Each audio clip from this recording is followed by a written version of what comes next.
আজ চলে এসেছি গোটা চচ্চড়ির লাঞ্চ থালি নিয়ে। অনেকের বাড়িতেই হয়তো আমাদের মতন এই নিয়মটা আছে যে সরস্বতী পুজোর দিন সন্ধ্যাবেলায় যে রান্নাবান্নাগুলো করা হয় সেটাই পরের দিন দুপুরে খাওয়া হয়।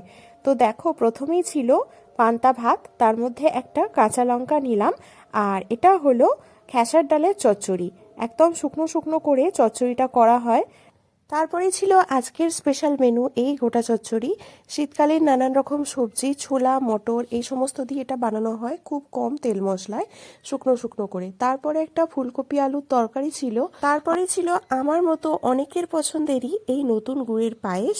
আর সবশেষে মিষ্টি মুখের জন্য ছিল কুলের চাটনি, যেটা লাউ দিয়ে করা হয় প্রতি বছর, তবে এবছর ওই কুল আর টমেটো দিয়েই করা হয়েছে। দারুণ হয়েছিল। আর ছিল নতুন গুড়ের রসগোল্লা। তো এই ছিল সরস্বতী পুজোর পরের দিনের দুপুরের লাঞ্চ থালি।